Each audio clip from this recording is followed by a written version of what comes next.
Hello friends, आपका दोबारा बहुत बहुत स्वागत है हमारे चैनल मिशन नौकरी में।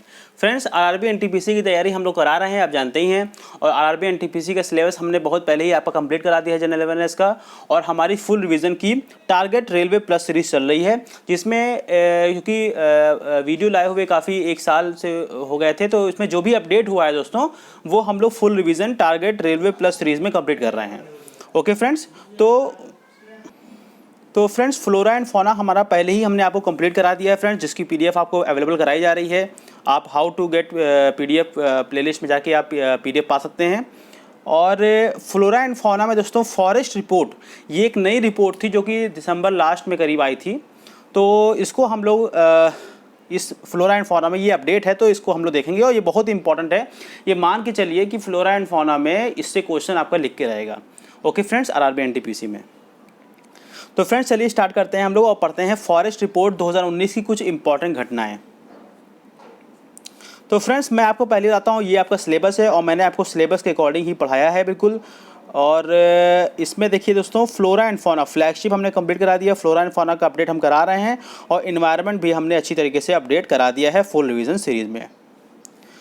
तो Indian state of forest report 2019 दोस्तों, ये रिपोर्ट जो है मिनिस्ट्री ऑफ एनवायरनमेंट, फॉरेस्ट और क्लाइमेट चेंज द्वारा रिलीज़ करी जाती है। और इस फॉरेस्ट रिपोर्ट को जो प्रिपेयर करता है वो है फॉरेस्ट सर्वे ऑफ इंडिया, जिसका हेडक्वार्टर देहरादून में है। और फॉरेस्ट सर्वे ऑफ इंडिया हमारे जो कंट्री की जो फॉरेस्ट और ट्री की जो संपदा है, रिसोर्सेज है, उसको 1987 से एसेस कर रहा है, उसको निकाल रहा है। ओके फ्रेंड्स, और ये रिपोर्ट हर 2 साल में रिलीज़ करी जाती है, for Indian state of forest report. Okay friends, हाल ही में 2019 की रिपोर्ट जो है रिलीज़ करी गई है। तो Indian state of forest report हाल ही में रिलीज़ करी गई है, ध्यान रखिएगा। और जो ये फॉरेस्ट रिपोर्ट है, ये हम क्या करती है, वैसे ये भी क्वेश्चन बताता है क्या करती है। तो ये हमारे कंट्री में जो फॉरेस्ट और ट्री कवर है इसको बताती है, हमारे कंट्री में जो बम्बू रिसोर्सेज है इसको बताती है, हमारे कंट्रीज़ में जो कार्बन स्टॉक है और जो फॉरेस्ट फायर्स हैं, इन सब के बारे में Indian state of forest reports हमें बताता है। जो 2019 की जो रिपोर्ट है वो ख़ास इसलिए है क्योंकि पहली बार जो है फॉरेस्ट कवर तो निकाला ही जा रहा है, उसकी क्वालिटेटिव नेचर भी निकाला जा रहा है। क्वांटिटेटिव नहीं कि कितना है, क्वालिटेटिव भी निकाला है कि कैसा है। ओके फ्रेंड्स, उसके साथ साथ वहाँ की बायोडाइवर्सिटी कितनी है, कितने तरीके के प्लांट हैं, कितने तरीके के ट्रीज़ हैं वहाँ पाए जाते हैं। तो सबसे पहली बार ये फॉरेस्ट रिपोर्ट में ये भी चीज़ आपकी बार एसेस करी गई है। और इस फॉरेस्ट रिपोर्ट में एक नेशनल फॉरेस्ट इन्वेंट्री भी बनाई गई है सबसे पहली बार, ताकि जो फॉरेस्ट के जो प्रोडक्शन में जो प्रोड्यूस हो रहा है उसको आराम से हम लोग स्टॉक करके जमा कर सकें। तो एक नेशनल फॉरेस्ट इन्वेंट्री भी बनाने की बात हुई है Indian state of forest report 2019 में। ओके फ्रेंड्स, दोस्तों हिंदी वाले स्टूडेंट्स आप क्यों परेशान होते हैं, हम एक्सप्लेनेशन आपको बहुत अच्छी तरीके से कर देते हैं हिंदी में, तो इसमें कोई दिक्कत नहीं होनी चाहिए बहुत अच्छी तरीके से। और इतनी नॉर्मल इंग्लिश तो दोस्तों आप सबको आनी ही चाहिए आज के ज़माने में। ये हम आपसे कोई ग्रामर नहीं चेक कर रहे हैं, इतनी अगर आपको इंग्लिश आती है तभी तो आप और भी एग्ज़ाम्स को क्लियर करेंगे। मतलब ये कोई ऐसा हार्ड इंग्लिश नहीं है जिसको हम आराम से एक्सप्लेन भी कर देते हैं, तो इसमें कोई दिक्कत नहीं होनी चाहिए हिंदी स्टूडेंट्स को। चलिए बात करते हैं दोस्तों फॉरेस्ट कवर की। तो फॉरेस्ट कवर दोस्तों होता क्या है, includes all lands having trees more than 1 hectare in area with tree canopy density of more than 10%, irrespective of ownership, legal status of land and species composition of trees।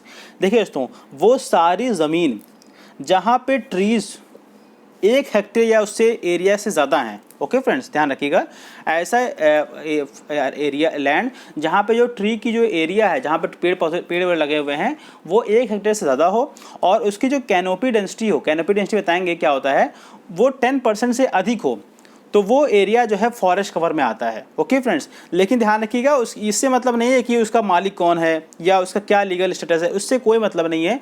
अगर ऐसा कोई area है तो वो फॉरेस्ट कवर में आता है। अब फॉरेस्ट कवर में जो एरिया आते हैं उनमें 4 बेसिक होते हैं, वेरी डेंस फॉरेस्ट, मॉडरेट, ये देखिए दोस्तों ये इसमें है गया, very dense forest, moderate dense forest, open forest, scrub forest और नॉन फॉरेस्ट। देखिए दोस्तों, वेरी डेंस फॉरेस्ट में क्या होता है, अगर ट्री की कैनोपी डेंसिटी दोस्तों बेसिकली क्या होता है कि जो पेड़ होता है ना, पेड़ उसके ऊपर कितनी मतलब वो पूरा कवर्ड कितना है। आप कभी देखेंगे जंगलों को तो ऊपर पूरा कवर्ड रहता है, ज़मीन दिखती ही नहीं है, तो वो कैनोपी है बेसिकली। तो अगर कैनोपी डेंसिटी 70% से ऊपर है तो वो वेरी डेंस फॉरेस्ट कहलाता है। अगर कैनोपी डेंसिटी 40% से लेके 70% तक है तो वो मॉडरेटली डेंस कहलाता है। अगर कैनोपी डेंसिटी 10% से ज़्यादा है लेकिन 40% से कम है तो वो ओपन फॉरेस्ट कहलाता है। अगर कैनोपी डेंसिटी 10% से कम है तो वो स्क्रब फॉरेस्ट कहलाता है। और वो नॉन फॉरेस्ट कौन सा एरिया जंगल नहीं कहलाता है, जिसमें जो अगर इन सभी कैटेगरी में ना तो वो वेरी डेंस हो, ना तो मॉडरेट डेंस हो, ना तो ओपन हो, ना तो स्क्रब हो, इनमें से कुछ ना हो तो वो नॉन फॉरेस्ट कहलाता है। ओके फ्रेंड्स, देखिए दोस्तों ये है कैनोपी डेंसिटी। आपने देखा जैसे ये पेड़ है, ये पेड़ है, ये पेड़, तो देखिए यहाँ पर पूरा छाँव है पूरा, तो यहाँ की कैनोपी डेंसिटी ज़्यादा है, यहाँ की कैनोपी डेंसिटी कम है, यहाँ की बीच की है, तो इस तरह से कैनोपी डेंसिटी निकालते हैं। तो इस तरीके से दोस्तों फॉरेस्ट कवर डिसाइड होता है। अब बात होती है कि ये very dense, moderate, open, scrub, non forest हैं कितने। तो देखिए जो वेरी डेंस फॉरेस्ट है इसका परसेंटेज ध्यान रखिएगा, ये है 3.02। जो मॉडरेटली डेंस फॉरेस्ट है वो है 9.38 और जो ओपन फॉरेस्ट है वो है 9.26। तो अगर आप इन सब को जोड़ेंगे तो आएगा टोटल जो फॉरेस्ट कवर तो फ्रेंड जो टोटल फॉरेस्ट कवर है वो 21.67 है। उसके बाद जो हमारे देश का जो ट्री कवर है वो है 2.89। तो अगर दोनों को मिला दें, फॉरेस्ट और ट्री कवर दोनों मिला के हमारा 24.56 कितना है दोस्तों, 24.56। स्क्रब जो है वो 1.41 है और जो नॉन फॉरेस्ट एरिया है वो है 76.92। तो जो हमारा total forest on tree cover है वो है कितना इस बार 24.56 और केवल फॉरेस्ट कवर की बात करें तो वो है 21.67। ओके फ्रेंड्स,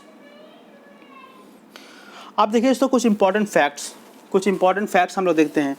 देखिए जो फॉरेस्ट कवर है एरिया वाइज हमारे इंडिया में वो किस स्टेट का सबसे ज़्यादा है, तो वो है सबसे ज़्यादा मध्य प्रदेश का, उसके बाद है अरुणाचल प्रदेश, उसके बाद है छत्तीसगढ़, उड़ीसा और फिर Maharashtra. Okay friends, forest cover की बात करें अगर परसेंटेज में सबसे ज़्यादा कहाँ पर है तो वो है सबसे ज़्यादा मिज़ोरम में, फिर अरुणाचल प्रदेश में और फिर मेघालय में। ओके फ्रेंड्स, जो हमारा फॉरेस्ट कवर है कितना है, मैं बताया था आपको 21.67 और कितना एरिया है लगभग 7,12,249 स्क्वायर किलोमीटर, ये हमारा फॉरेस्ट कवर है। अगर हम पिछली 2017 की रिपोर्ट की बात करें तो हमारा जो गेन हुआ है लगभग 3,976 स्क्वायर किलोमीटर ऑफ फॉरेस्ट का हमारा गेन हुआ है। ओके फ्रेंड्स, जो टॉप 5 स्टेट्स हैं जहाँ पे फॉरेस्ट कवर बढ़ा है उसमें है कर्नाटका, आंध्र प्रदेश, केरला, जम्मू एंड कश्मीर और हिमाचल प्रदेश। और जिस एरिया में फॉरेस्ट कवर मतलब लॉस हुआ है वो है मणिपुर सबसे ज़्यादा, उसके बाद अरुणाचल प्रदेश और उसके बाद है मिजोरम। ओके फ्रेंड्स, ये ध्यान रखिएगा। और कुछ इंपॉर्टेंट बात देखते हैं तो जो अगर बात करते हैं फॉरेस्ट और ट्री कवर दोनों मिला के है वो है 24.56, जैसे मैंने आपको बताया है। फॉरेस्ट कवर हमारा कितना है बताया था मैंने 7,12,249 और परसेंटेज में है 21.67। ट्री कवर हमारा है 2.89%। और जो हमारा फॉरेस्ट कवर जो ट्राइबल डिस्ट्रिक्ट में है, जनजाति जो इलाके हैं वहाँ पे है वो 37.54% है हमारा ट्राइबल डिस्ट्रिक्ट में, मतलब जो ट्राइबल डिस्ट्रिक्ट की जो एरिया है उसका 37.54% वहाँ पे फॉरेस्ट कवर है। अगर हम बात करें नॉर्थ ईस्ट रीजन की तो नॉर्थ ईस्ट रीजन में जो हमारा फॉरेस्ट कवर है वो है 65.05, मतलब जो पूरा नॉर्थ ईस्ट की जो एरिया है उसका 65.05 वहाँ पे जंगल है, फॉरेस्ट कवर है। आसाम और त्रिपुरा को छोड़ दिया जाए तो बाकी और स्टेट्स में जो है जो नॉर्थ ईस्टर्न के स्टेट्स हैं वहाँ पे फॉरेस्ट कवर में कमी देखी गई है। मैंग्रोव की बात करें तो मैंग्रोव हमारे यहाँ पिछले साल के कंपेरिजन में 1.1% जो है बढ़ा है। अगर हम बात करें वेटलैंड्स की तो सबसे ज़्यादा वेटलैंड्स कहाँ देखा गया है दोस्तों, गुजरात में देखा गया है। जो रिकॉर्डेड फॉरेस्ट एरिया वो फॉरेस्ट एरिया होता है जो कि गवर्नमेंट द्वारा मतलब फॉरेस्ट डिसाइड है, गवर्नमेंट जिसको कहती है फॉरेस्ट गवर्नमेंट के रिकॉर्ड्स में, तो उसको बोलते हैं रिकॉर्डेड फॉरेस्ट एरिया। तो रिकॉर्डेड फॉरेस्ट एरिया की बात करें तो गुजरात में सबसे ज़्यादा वेटलैंड्स हैं, उसके बाद है वेस्ट बंगाल में। और अगर यूनियन टेरेटरीज़ की बात करें तो सबसे ज़्यादा है पुडुचेरी में वेटलैंड्स और उसके बाद है अंडमान एंड निकोबार में। दोस्तों नेशनल जो फॉरेस्ट पॉलिसी है वो हमें कहती है, जो 1988 में थी, वो कहती है कि 33% जो है एरिया है वो आपका फॉरेस्ट और ट्री कवर का होना चाहिए, लेकिन अभी फ़िलहाल हमारा कितना है 24.56। तो हमें काफ़ी कुछ इसमें मेहनत करनी होगी गवर्नमेंट को। अब दोस्तों बात करते हैं मैंग्रोव कवर की। देखिए फ्रेंड्स, मैंग्रोव कवर जो है लगभग सबसे ज़्यादा मैंग्रोव कवर 40% जो दुनिया का मैंग्रोव कवर है वो साउथ ईस्ट एशिया और साउथ एशिया में पाया जाता है। जो आपका ये है ना इंडोनेशिया वगैरह, मलेशिया वगैरह, तो इन एरिया में सबसे ज़्यादा मैंग्रोव कवर पाया जाता है। और अगर इंडिया की बात करें तो इंडिया में लगभग 4,975 स्क्वायर किलोमीटर का मैंग्रोव है, जो कि इंडिया के पूरी जो कंट्री एरिया है उसका 0.15% जो है हमारे यहाँ मैंग्रोव है। अगर पिछले साल 2017 के कंपेरिजन की बात कहें तो 54 स्क्वायर किलोमीटर हमारा मैंग्रोव बड़ा है। और स्टेट्स और यूटीज़ को मिला लिया जाए तो सबसे ज़्यादा जो है मैंग्रोव है वो वेस्ट बंगाल में है, उसके बाद गुजरात में है और उसके बाद अंडमान निकोबार में है।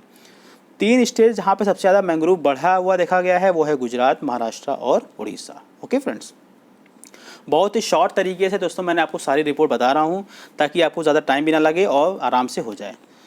फ्रेंड्स, जो ट्री कवर की बात कहें तो ट्री कवर जो हमारे कंट्री में जो देखा गया है वो है 95,027 किलोमीटर, जो कि 2.89% है। मैक्सिमम जो ट्री कवर है वो है महाराष्ट्र, मध्य प्रदेश, राजस्थान और जम्मू एंड कश्मीर में। और लेकिन एरिया वाइज अगर परसेंटेज की बात करें तो चंडीगढ़, दिल्ली, केरला और फिर गोवा में सबसे ज़्यादा देखा गया है। अगर ट्री कवर की बात करें सबसे ज़्यादा इंक्रीज़ कहाँ देखा गया है तो वह महाराष्ट्र में देखा गया है, क्योंकि महाराष्ट्र में हॉर्टिकल्चर काफ़ी हो रहा है, मतलब हॉर्टिकल्चर में काफ़ी इंप्रूवमेंट है, इसलिए वहाँ पे ट्री कवर में काफ़ी इंप्रूवमेंट देखा गया है। अच्छा, अगर बात कहें ट्री आउटसाइड फॉरेस्ट, मतलब फॉरेस्ट के अलावा जो ट्रीज़ हैं उनकी बात कहें तो सबसे ज़्यादा कहाँ पे है, महाराष्ट्र में ही है, फिर उड़ीसा और फिर केरला। और अगर परसेंटेज की बात कहें तो केरला, गोवा और फिर नागालैंड। ओके फ्रेंड्स, ध्यान रखिएगा। अब क्योंकि हमारा जो Indian state of forest report है ये बम्बू रिसोर्स से बताया है तो बम्बू के बारे में पढ़ लेते हैं। बम्बू मतलब बांस। देखिए दोस्तों, बम्बू जो है हमारे कंट्री में हर जगह नेचुरली होता है, लेकिन कश्मीर रीजन को छोड़ के बाकी हर जगह रीजनली होता है। सबसे ज़्यादा बम्बू बियरिंग एरिया जो है जहाँ पे बम्बू होता है वो है मध्य प्रदेश, महाराष्ट्र, अरुणाचल प्रदेश और उड़ीसा। और सबसे ज़्यादा प्योर बम्बू जहाँ पाया गया है वो है महाराष्ट्र, मध्य प्रदेश और छत्तीसगढ़। और बम्बू बियरिंग जो एरिया है हमारा जहाँ जहाँ बम्बू पाया जाता है वो है लगभग 16 मिलियन हेक्टेयर एरिया हमारा बम्बू बियरिंग एरिया है हमारे कंट्री में। ओके फ्रेंड, बम्बू जो है बहुत इंपॉर्टेंट होता है, इसलिए इंपॉर्टेंट होता है कि ये लोगों को लाइवलीहुड तो प्रदान करता है और उसके साथ साथ जो और भी प्रोडक्ट्स होते हैं जैसे मोमबत्ती वगैरह, अगरबत्ती वगैरह, तो इनसे बम्बू से भी बन जाता है। कार्बन स्टॉक की बात कहें तो हमारे जो इंडिया का जो कार्बन स्टॉक है वो है 7,124 मिलियन टन। और सबसे ज़्यादा स्टेट वाइज जो मैक्सिमम कार्बन स्टॉक देखा गया है वो है अरुणाचल प्रदेश में, फिर मध्य प्रदेश में, छत्तीसगढ़ में और महाराष्ट्र में। स्टेट वाइज देखा जाए maximum per hectare carbon stock, मतलब 1 हेक्टेयर में कितना कार्बन स्टॉक हो सकता है तो वह है सिक्किम, फिर अंडमान निकोबार, फिर अंडमान निकोबार आइलैंड, फिर जम्मू कश्मीर, हिमाचल प्रदेश और Arunachal Pradesh. Soil organic carbon सबसे ज़्यादा देखा है तो फॉरेस्ट कार्बन का सबसे ज़्यादा जो है वो सॉयल ऑर्गेनिक कार्बन है, उसके बाद है above ground biogas, below ground biogas और फिर लिटिल एंटाइट्यूड। देखिए दोस्तों, ग्राउंड कार्बन स्टॉक इंपॉर्टेंट क्यों होता है? जितना ज़्यादा कार्बन स्टॉक हमारे फॉरेस्ट में बढ़ेगा इसका मतलब ये है कि हमारा फॉरेस्ट कितनी एटमॉस्फेयर में जो कार्बन मौजूद है CO2 के फॉर्म में उसको एब्जॉर्ब कर सकता है। तो जितना ज़्यादा हमारा कार्बन स्टॉक होगा इसका मतलब उतनी ही हमारा जो ग्रीन हाउस गैसेज जो है कम होगी और उतनी ही कम हमारी ग्लोबल वार्मिंग होगी, क्लाइमेट चेंज हम कंट्रोल कर सकते हैं। तो इसीलिए दोस्तों ये इंपॉर्टेंट होता है। तो ओके फ्रेंड्स, थैंक यू, बहुत बहुत शुक्रिया। बहुत ही शॉर्ट में हमने आपको फॉरेस्ट रिपोर्ट 2019 बता दिया दोस्तों। अगर आपको इसकी PDF चाहिए तो PDF जो है आप इसको ले सकते हैं और केवल 5 रुपये पेमेंट करके आप चाहें तो इस PDF को ले सकते हैं। और मैं एक वीडियो है how to get PDF playlist में आप उससे ले सकते हैं दोस्तों। और ये आपकी फॉरेस्ट रिपोर्ट 2019 है, ये बहुत इंपॉर्टेंट है, ध्यान रखिएगा। तो ओके फ्रेंड्स, बहुत बहुत शुक्रिया। और अगर आपको पसंद आया तो प्लीज़ शेयर करिए, लाइक करिए, कमेंट करिए दोस्तों। कोई भी दिक्कत है तो कमेंट करिए। और PDF लोगों को बहुत मिल रही है, थैंक यू वेरी मच। जो तारीफ़ करते हैं और जिनको चाहिए वो आराम से ले सकते हैं। Okay friends, thank you.